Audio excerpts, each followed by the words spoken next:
Manipuri Wari Pambi Channel na tabiri pupunamakpu amuhna taram noksari ngasi amuk Manipuri ariba wari paringdagi aihak kurkulgi laimarelni samlappa mingkhairolgi matangi wari matek ama puduna laksari masi amuk ngaihaktang taminarasi kurkul Manipurgi konung oiriba Impaldagi nongchup harampang na haigalaga Impaldagi kilometer 19 lom lapna laiba khul amani mafam asida laiba praja sing ase matamgi asaba irangi nungsit ase yaudabagum tawi ariambada ake amauda irang phalangda ngaunabado mafam asida chanadabagum tawi mafam asibu ko liba lairembina masa manai singbu matamgi irangda yaukhidananaba chetna nawkonjai mafam asida lairiba praja singnasu mausa lairembibu chetna thagonajai asumna ingna sikna amana amabu nungsi sanana hingminaba khungang amani kulasidagi leptana hek yengkhebada nongchup mai kaida labtakna loyarakpa amadi kaunu singsang anina mapa mama sakna leptuna ngakseli wang sauna leptuna masabu nungsina yengtharakpagum tawi sauraba singsep asidagi asum loiroi tatharakpa sina khungang ase yauraba phawba asangba galisa phida thabagum ningthijari matam pumnamakta asangba phizol da setuna laibugum ninghalli asangba phizol tholi ba singlem laba singjau ani asidagi haitharak pa singsep ta laiba isorgi khubam amana ingaurok mahadevani khulasigi hek nongpok thangba maikaidana isum lairembi ima ibe mana nawkon biri ima ibe mana ngan thoiriba khubam ase yekna tingkhang kaya lakpada thatpagi maung matawni awa ana kaya lakpa yaroi haibagi matagum ima ibe mana ngak senbidi asomna ingna singna prakriti gi kuyom nungda laijariba khungang asi khurkhul haina khangnariba mafam aduni khulasigi maru oiba sinphamdi muga kabrangdagi muga gilang puthokpa asini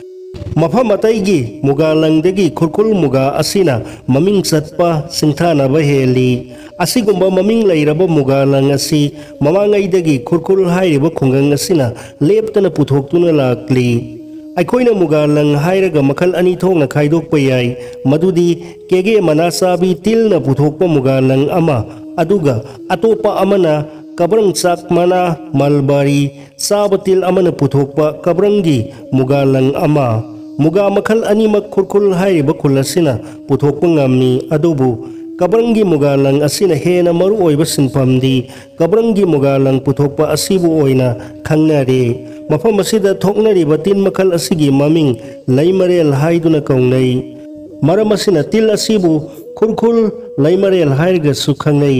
ngasi thamjaribu wafom su kabrang chak manasabi laimarel hairiba laimatil asigi maramdani til asibu khurkhul gi praja singna laima hairga khangnai maram aduna til asibu yokpa matamda laima yokpa haiduna khangnare laimarel hariba laima til ase matau karamna kaunakhribano kadaidagi haurakpano haiduna thijaruba matamda ahal singna mathang linaramba sinthang oina leihoraba wari sinbung wa ama miyamgi mufamda khudol tamjari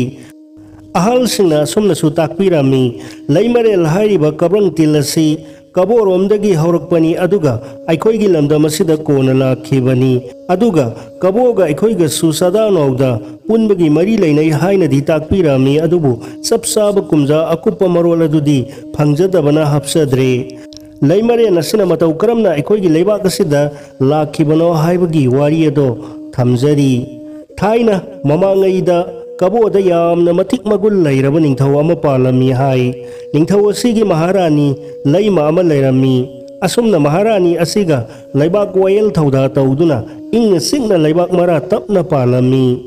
nongmagi korong numit amadi kabo ningthau asina yarau sabu talu sira som wakhal taurami manai masen kauduna aduk watana rami hansik langba oinadum yarau sabu talu si manai singsu yanare makuta khulai paiduna yarau saram thiduna ningthau khongdoi hulami lamdam nadi tamsilak korau mami sam khare साम पांगल सुसोक्थरे यारो सादी फादरे नोंदम थीबा हाइगदरा लाइबक फबा हाइगदरा लाइगी नोंदम अमना लमलई मतरेत की अतोम्बी लाइनुरा सकहेनबी थेंगनरुरे निंथौदो मिटफम Hong ngamद्रबी लाइरेंबीबु उबदा निंथौ हराउ दुजुंखी लैरमलिबी नुरादो तालोई सिंगद चलगे पाई मनुंगद खंदुना नुरामाबु फारक्खी नुरामाबु पूदुना मयुम Sangai असौबदा हलवाइरक्ले असुमना ताइबंग मिरोल तंबीदुना तालोई सिंगद चंदुना लैमरेल फमथोल हापख्रे हानगी lamb लैबना फारक्लिबी नुरादो अतोम्बी ओइख्रे असुमना थाज कया हौख्रे कुमजा कया ओलक्ले लाइनुरा अतोम्बी lamb सिंगद चलीबी लाइगी लांगोन ओइबना हानगी lamb अहनगा लमचत साजत मानरमदे लाइनुरा अतोम्बी हानगी lamb अहनगसु कया तोना तिनरमदे मतोम कुसी चलम्मी लैम अतोम्बी असिना सना कैथेल कारमदाय कना खंगहंदना कना उहंदना कांखल मनुंगद संगदुना मया मनुंगदगी फजख्रब लंगलम तरेतपु दवोत लंखाई साननब खुलाई अमा पाइदुना लंखाई सादुना सिंगलमी मुगा लंगी लंखाई सिंग सना कैथेल योलगा अथुम अहाउ लैदुना सानिंगबत सा सेनिंगबत सेट सेंजाउ पाइदुना लैरमी मतौ असुमना मतम कुइना तौरक्लबदा अतोम्बीगी लिचत साजत से लैमा अहलना सिंगनरक्ले लैमा अहल असिना मागी सिंगना वाखल पुमनमक निंथौगी सनाना कोंगदा मरिक चुमना हंगतले निंथौ मासु सिंगनरे नोंमगी कोरौ अमदी लैमगी लमचत येंगलगे सनाबुदी तौरम्मी तांजा अमा येंगलगा निंथौ ओइबा महाकना सना कोनुंग कारुगे हाइदुना लैम सिंगदा पाउमेली अदुगा सना कोनुंगददी काददुना नाथैदुना लोटलगा लैमा अतोम्बीबु येंगननबा कांखल मरुमदा लोटुना लैरम्मी नुमिदांग वाइरम ओइरबदा तालोई लैमा अतोम्बी सना कैथेल कारमदाय इरु माइथजरगा कांखल मनुंगद चंगलक्ले मखुत दवोत पाइदुना मया मनुंगदगी फजख्रबा कब्रंगी मुगा लंग असे लंखाई सादुना लैरम्मी मया मनुंगदगी लंग असे मरी मरी सिंथोरक्प उबदा निंथौ असे ngakpana लोइरम्मी निंथौना लोना थोपना कांखल मनुंगदा लैमना लंग सिंगलिबदो यामना मुन्ना येंगलम्मी महाक्सु ngakman khraduna ku sauduna yenglага haima लैमा नंगदी असुमना तौबो ओइरे हाइदुना हेक हाइरुबदगी वाहै अदो ताबदा लैमा अतोम्बी अदो खमनुंग सवा तानख्रे अमंगी याइथोंग कुमख्रे निंथौ ngakpana पंदोम लोमख्रे थमोइ लकानुंगदसु निंगमदबगी मैना साखौरे हौनबी मतुंग इना असि पोजेंग लांगदुना लैमा अमा ओइबगी मथौ मंगम पांगथोख्रे मसाना वो नुंगसिबी काइना मैसा लांगबना निंथौ माइथोंग लांगसिनख्रे असोमदना कमदौरी लाइनुरा अतोम्बी खमनुंग माइकई पांगलक्ले लाइरेइबा की निंथौरेन जोम निंथौ अथोइबा मागी सरन यौरुरे योम निंथौ अथोइबा लाइरमलेनगी वायेन संग वायेन चुबली पाइबा वायेन थौदा पांगथोक्ली मागी मथौ ओइबना लैमदा वाहंग पाहुंग बिरक्ले निंथौगी लैमा अतोम्बी नंगदी लाइरमलेनदा मतौ करमना लाकपनो निंथौगी लैमा अतोम्बीना थोखिबा थौदोक वारी पुमनमक सिथदना लीजरे वारी अदो तारगा जोम निंथौना ताकपीरे निंथौगी तालोई लैमा अतोम्बी लाइनुरा महाक्ति मपोक लांगोन लोइदरी ताइबंग सिंथासु लोइरमदरी अदुना लाइरमलेनदा लैबा याखिरोय ताइबंगदा अमुक हल्लुखो नहांग पुथोकलिबा कब्रंगी लंगलम तरेत अदुना ताइबंग सिनबा थोंगहल्लुखो हाइदुना योम निंथौना लैमदा यावा मपाउ मेलक्ले योम निंथौगी याथंग मतुंग इन्ना लैमा असे असि लैबाक्तगी ताइबंग पानबदा अमुक सामु ममाई लैरक्ले लैमदो पाइमा पुनिंग वारौरे कबो निंथौ अपंगबा मरान याइददी हल्लरोय पाइमा नुंगदा लेपख्रे मोंफमदगी हौगतले अफिंग अफाई मतौनी माइकई खंगदना सेलक्ले लाइरेंबीना लाकपना पोयई लमदम तामलक्ले तंजा असिमक्तदा कोरौ नोंगमदोन थक्तसु नोंबी नोंगलाउ अकनबा अखाक अराउ तौदुना मालेमसे थक थक निख्रे असिगुमलबा सीरबा मतम असिदा खुरखुल लमलेन लमनुंगसी खुनगी खुनयाई मक्तदा अकी तुजुंगनरबा अखाक अराउ खोंजेलना पुमनिन निन्ना तारक्ले खुंगंग असिदा लैजबी अहाल मतम ओइरबी मागी कना लैत्रबी नुपी ओइबी अमदी अखाक अराउ ताबदा अकी मिपाइनरमी लुखरा सिंगदा सलबी ahal asigi koloi minglendi sanarai haina mingkaunai sanarai gi pai manungda khalami aigi khari lawuk to loimom phau bu lok tari ngasigi nongbi nonglen akanba aigi loimom phau bu soklam gadara soklam moidara asigi wakhal mangoina na makutta khuchu thanglen thangol ama pairaduna magi loimom phau bu sokpra soktabra yenge hairadana khari lawuk tamna khongsa lakle ahal oirabiduna labuk yaurabada loimom phaudi soklam dare asum hairadana lausang manungda changduna khambi maibu hauraduna aingbadagi ngakthokserami asumna potharaduna mipai ruba wakhalado ngaihak handoksarami asigumba matamase korona naral wairakpa tamjana korau selakpa numidang wairamgi matamni akanba nongbi nonglensu mami samna loikre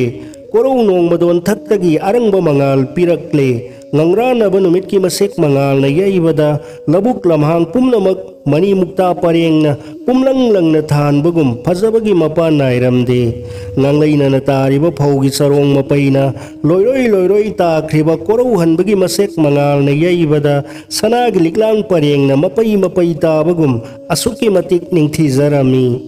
asigumlaba pungning huraba matam asimaktada nongbi nonglen marakta akhak arau nanglurabi nura laima atombi kudang pifam taiduna awa saklon puduna khubak laikhan thaduna laina yenglak i lamdam tamna laklabi mapang kaina rabi seklagum maigai thungna yengla i laimana sum yenglakpada lamdam tamna urakle khari labuk lamhangda khambi maikhu amadi mafam asi tana khongsa lage khalladuna laimana lawuk maikai tamlakle mahaki sangjafam thirage haiduna laima lausang tamna khongdoi hulakle awa saklon purabi ningthi rabi lairembi lausang manungda changlakle aki akhang nang rabi lairembi bu ubada ahal oirabi lukhrabi yawa mapau hangla i imom ibema nahakpu kanagi mamom oirabano laibak phaba kanagi sanu ningol oirabano imalai ki ganu asi haiduna khuchu thanglen thangol paiduna laimabu konsinbire lausang manung adudagi khoju laikha mai thaduna laimabu okpire ahal oirabi asina laimada pahung jarami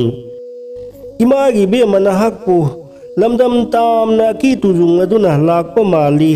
imagi ifamda koloina pau asengba pau tamune imomo wahayado tabada lairembina wari pumba lijara i ahan bada kabo ningthauga thengnabadagi yom ningthaugi manak lairam lenda yauruba phauba haujikti aihak yomgi yathang matung inna taibang pan bada kabrangi langlam taretpu malem sinba thungna sandoklorage haiduna lairei baktagi halaklabani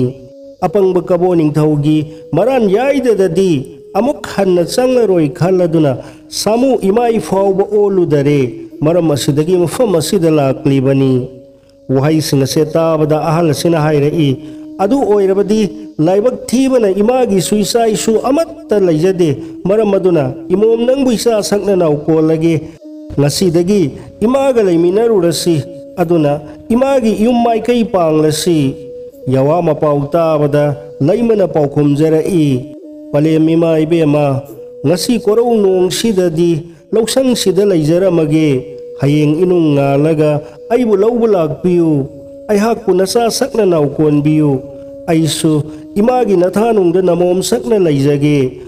matam pumnamakta imana sena chana yokpiu yawa mapau tabada ahal oirabi mahaksu pai makhaina penjare mama masa ani ado nungsi silokna duna pukmen paumina jare korau hanba mahaksu mathau loire matagum nongchup singya pangkhre ahal aduna paumen jai numitsu singya pangkhre imom langlen ibema nangna sachi haiba yadrabanina hayeng inung ngalaga imana nangbu laubu laklage ima yummai kai panglage asi hairaga samu mamai lairakle ningthi rabi lairembina laihorabada ahalado hanna yengduna ningamdana laklami sanarai kaubi ahalado mapungning tayang tasoina inung ngan bangaibada kumja kaya ngaibugum wakan polum purami असुमना वखल खन खन अहल की खोमलेन मंगलांदा लाइरेंबीना सिंगू मपाउ ताकलरे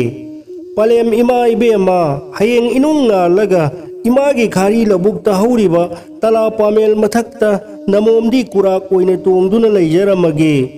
इमाना नसामकनी खनबीदुना आइबु नाउयोक नाउकोनबियु तला Pammel अदुना आइगी सिंजाक ओइजरगे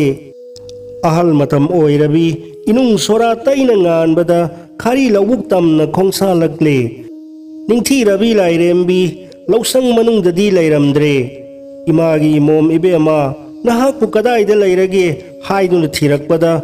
mangtak yawa matung inna tala pamel mathakta kura koina tungduna laimama di lairamle ahaladuna kura kado faraga mayum tana purakle imagi mom ibema imaga laiminarasi haiduna कांखल मनुंग पुसिंदुना सराई फीना योमदुना Luna साना योक्सरे मतमगी यावोन मतुंगिना lamb मरुम कोक्सरे नुमित सिबुम तरानी मुक लैरगा lamb तिल ओइना ओलमले अहल अदुगी ममंगद ताकलंबा तला Pammel अदुदगी अनौब मना खरा हेक्लगा lamb Masad पिजरे मथंगद खरा लिरकपो उनादो अमुक पिजदुना योक्सरे मथंग मथंग सावरक्तुना lamb महुम हाइजखी असुमना लैमना सारिबा तला Pammel असि हौजिक कब्रंग चाक पांबी हाइबसे ओइरमी अहानबगी महुम असिदगी हंजिन हंजिन कोक्तुना लैम महुम यानजरे अहलोइबीदो अमुक वाजरमी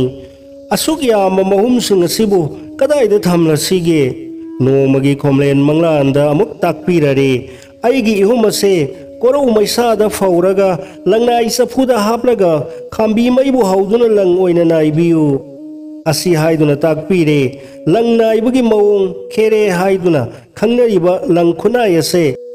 अहल असिदा उहनबीरे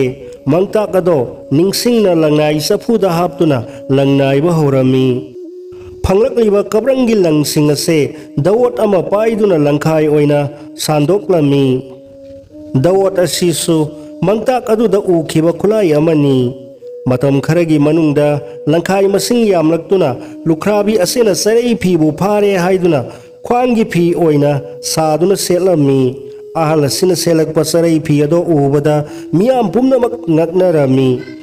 kalak mihobsu poknarami asina maram oiduna matam kharagi matungda ningthaugi sanana kong yaukirami